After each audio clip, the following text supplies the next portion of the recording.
Colorful maps on the new online health equity tracker reveal how the COVID-19 pandemic has affected different races and age groups across the United States, but you can tell something is not quite right. A handful of states are grayed out, and that's not because they've escaped the pandemic. There's no data coming out of Texas, points out software engineer Josh Zarrabi of Atlanta's Morehouse School of Medicine, which recently rolled out the tracking portal. A lot of Americans should be unhappy about that. And they should say, wow, we need the data, right, because we're missing a huge piece of the puzzle here. And it's not just a search for jigsaw pieces from Texas.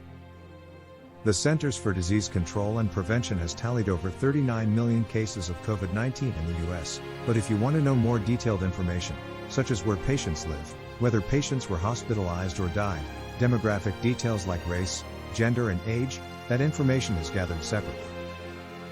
In that more detailed CDC dataset, about 1 in 5 known cases or 7 million people are completely missing, an NPR analysis found. On top of that, about 2/3 of the data present aren't usable, as healthcare providers marked fields as unknown or simply left them blank. Most states have voluntarily sent up whatever records they have, but a handful have not. Texas, Missouri, Louisiana, West Virginia and Wyoming have each submitted less than 1/10 of their total cases.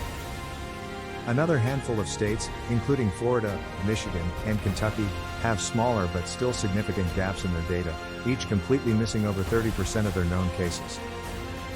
Over 3 million Texans have had COVID-19, but just 81,000 are in the dataset. That's not even 3%.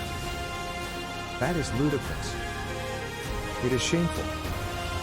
It is wrong, says Nancy Krieger, a social epidemiologist at Harvard University. You need good data to do proper planning, to understand what the risk is, how the risk is changing. And you need that to be real data that are publicly available and accessible. The standardized details that states feed into this data set help the CDC track COVID-19 spread, evaluate demographic trends and develop health guidance for at-risk groups and the country as a whole. However, the completeness of these records varies widely.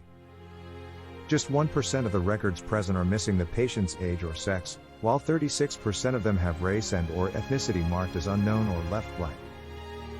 The CDC asked states to indicate whether patients experienced any of 15 symptoms, including fever, chills or muscle aches, but states largely have not done so. Health departments may update these details as they conclude case investigations, but for more than 90% of patients, most of these fields are currently blank or marked unknown. At the CDC, Paula Yoon directs the surveillance of about 120 infectious diseases, including COVID-19,